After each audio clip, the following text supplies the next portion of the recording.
What's up, tribe? How you guys doing? Go ahead and hit that subscribe button, and I hope you like this video. Coming to you from the better late than never category.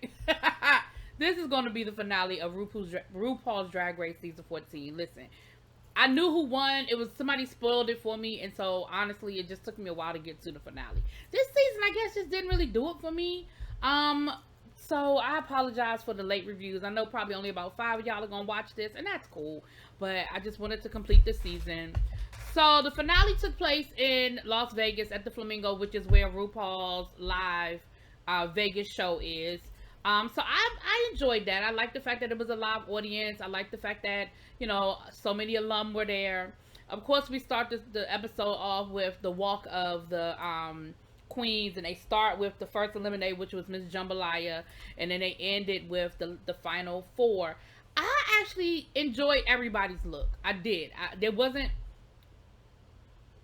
anybody's look that I was majorly like, ooh, I think everybody brought their own flavor to it. Everybody gave us a little something different, and I was here for it. I think if I had to do a least favorite out of the queens who have been eliminated, if I had to do a least favorite, it was probably Deja Sky. But Deja Sky gave us a Vegas showgirl. It was very Miss Congeniality. I think it was like that Miss Congeniality outfit she wore. Very Vegas showgirl. So I got the reference. You know what I mean? I got the reference. My most favorite out of all of the, I don't know, because I really enjoyed everybody's look. I loved Jambalaya's look. It was very, pageant. It was very runway. I mean, gown. I loved Carrie Colby's. I loved Cornbread gave us very Beauty and the Beast. Like, I don't know. Everybody gave me something different, and so I enjoyed. No, you know what? If I had maybe I wasn't crazy about Orion Skies either.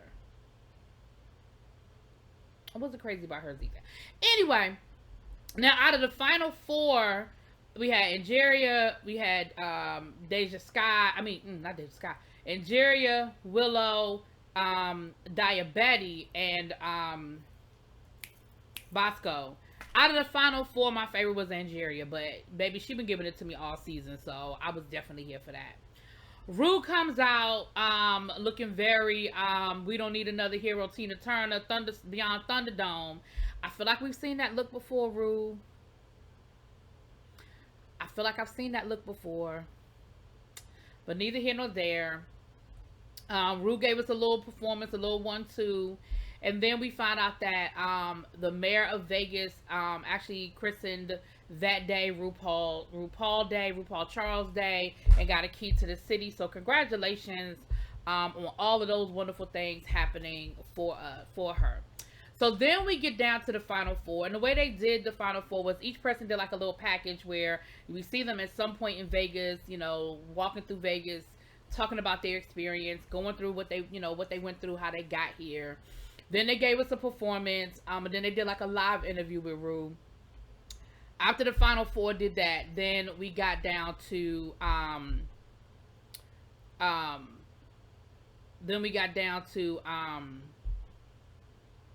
the final two. Ru picked the final two, and the final two did a final lip sync SmackDown, and then there was a winner. So that was the format of it. And let me apologize, Ru did not perform. So the first person to perform was Angeria, and it was Check My Track Record. She gave us very Vegas showgirl. It was very Vegas showgirl. The outfit was she had a one piece, like a bodysuit, and she had the backup dancers. It was very up tempo, hip hop ish, and I was okay. I was like, okay, I liked it. It definitely kept me entertained. It kept me, keep looking at the screen. And I thought it was a good performance. I did. I enjoyed the performance. When Ru interviewed her, both of her parents were there, and Ru asked her father, about supporting, about how he supported his son, and while they were going through this, and while he was pursuing his dreams of being a drag queen. And he said, listen, just accept your kids for who they are. Like, they're gonna make you proud, just accept them for who they are. And so I thought that was deep, and of course everybody got a little teary-eyed because we don't always hear about the fathers being that supportive. We hear about unfortunately, we hear more bad than good, and that's not to say that statistically it is more bad than good. I say we hear more bad than good, right? Because it's always easy to talk about the people who struggle versus the people who. But even when we hear about the people who were accepted, generally it's the moms. We don't hear a lot of the stories of the dads. And again, it doesn't mean it doesn't happen, y'all. Please don't be giving me, but it doesn't mean it doesn't happen. I'm just talking about what we hear the most, the stories that we hear. That's what I'm talking about. So, next we had Bosco. And Bosco performed Devil, which was very Fallen Angel. We know Bosco throughout their runways throughout the season. I'll say her runways. Bosco did let us know at the reunion that she is trans, and so she's going through that process. So congratulations, and wishing you all the positive vibes while you go through that process. Cornbread, Willow have also, and Jasmine Kennedy have also all come out as trans since the show wrapped. So congratulations on you guys stepping into that level of what's the word I'm looking for? That level of truth of who you are. Okay, I don't know, but congratulations. But it was very Fallen Angel. It was okay. I didn't hate it. It was sort of a slow burn for me. It didn't get me up out my seat, but it was okay. It was an alright performance, when Ru interviewed her, we found out that so with her was her boyfriend, who is a cutie. And another drag queen, Lucy Lips. I guess that's her drag sister. And so it was a good conversation she had with Ru. Talked about her journey and her wins versus losses and all that good stuff. So next we had Diabetes. Now, Diabetes has not been my favorite throughout this season, but if you want me to be honest about the matter, Diabetes' performance was really good. I mean, the visuals of it. It was very, she had like this billowy, when she came out, this very billowy moment. It was very artistic. Again, it kept me very, very entertained. Like, I really loved it. I really loved the performance. The name of the song was Fighter. And remember, you know how tall Diabetes is. So when she was coming out of the entryway, which was very reminiscent of the workroom on the show, it was almost like it was this giant coming through. It was great. It was really, the visuals were really, really great. When she did her interview with Ru, one of her sisters was there, her drag sisters was there, and her boyfriend was there as well. And again, it was a great, listen, y'all know this is a love fest at this point. It's a love fest. Finally, we had Willow Pill, little Willow Pill. Willow's mom and sister, who look just alike. Like, Ru even had to say which one is the mom, which one is the sister. And honestly, at first, I couldn't tell. Now, once the mom started talking, you notice some differences. But you're like, okay. But Willow's performance, honestly, if I were to be honest, Willow's performance was probably my least favorite. It was Faces. I believe the name of the song was Faces. And she had like this huge, it looked like a big flower, but I don't know. And then at the end, like, these other faces popped out in different I mean, it was very Willow. I mean, it's definitely what I would expect to see from Willow. But it just didn't do a lot for me, if I'm being honest. So then we have Lady Comden. I forgot it's 5. I'm sorry, it's 1, 2, 3, 5. Anyway, Lady Comden, who actually ended up being one of my favorites.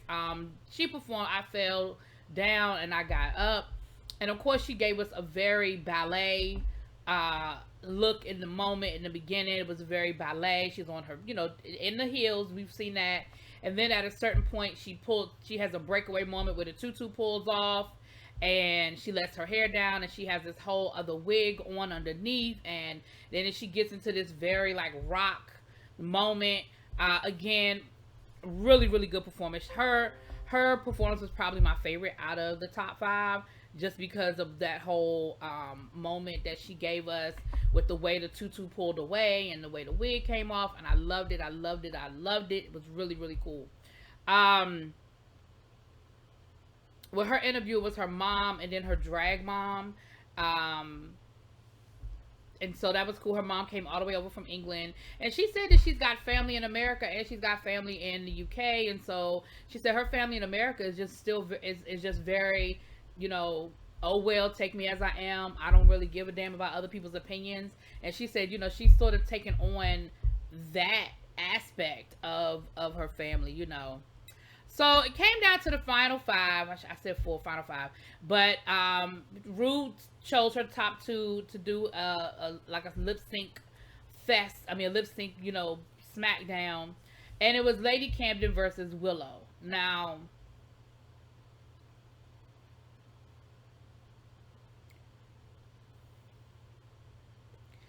honestly, Lady Camden came out, Willow came out. Now let me be honest. Let me be honest about well, before we get there, we had Miss Congeniality. Simone came back, LaLa Ri. Now LaLa Ri looked good, baby. LaLa Ri was sickening. I mean, of course Simone looked good, child. LaLa Ri was sickening on that stage. You hear what I'm telling you? And Miss Congeniality went to Cornbread, who I'm happy to see Cornbread won, because honestly, outside of Cornbread, I really didn't know who was gonna win.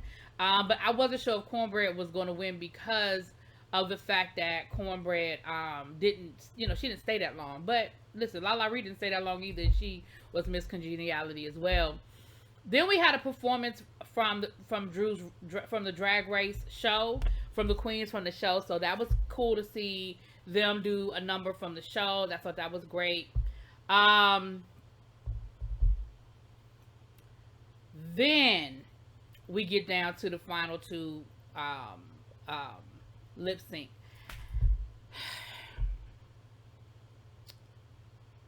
I'm gonna be honest, I wasn't all that crazy about either performances, if you want to know the truth of the matter. Willow had this huge suit situation that she had, and I really expected more from it. Like, it was this huge prop that honestly I just didn't see her do a lot with.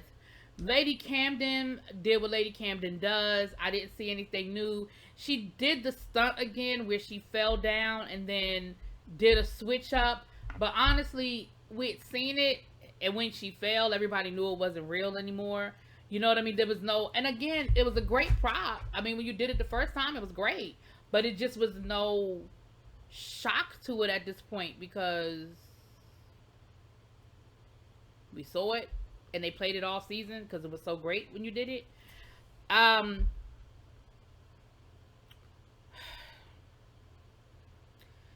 But it came down to the winner. They performed Gimme Gimme Gimme by Cher. And so the winner came down to, and the winner was Willow. Which, I mean, like I said, it had already been spoiled for me, so I knew who the winner was. But honestly, if I didn't know who the winner was, I honestly it would have been a toss-up, because that final lip sync just didn't really do a lot for me. I honestly like the old format, where you spin the wheel, you go against somebody, and that's who you lip sync against, and the winner moves on. Now, I understand that format has been done, and maybe looking for something different and looking to do something new. I get it. I'm okay with them giving us something different and something new. But for me, it just was kind of, okay. We did have a spotlight on Hot Chocolate, who is the #1 Tina Turner impersonator. We did a nice little spotlight on her, and you've seen her. She's been in movies like Miss Congeniality, and whenever you see a Tina Turner impersonator that's a drag queen, it was Hot Chocolate, okay? Just letting you know, it was Hot Chocolate. And so that was great to see Ru highlight her. I thought that was cool. I thought that was real cool. But anyway, that was it, y'all. Sorry it took me 5,000 months to get this to you. And for the 5 people that's watching this review, thank you for sticking with us, sister. I'm going to do better this season. I'm going to do better this season, okay? All right. Peace.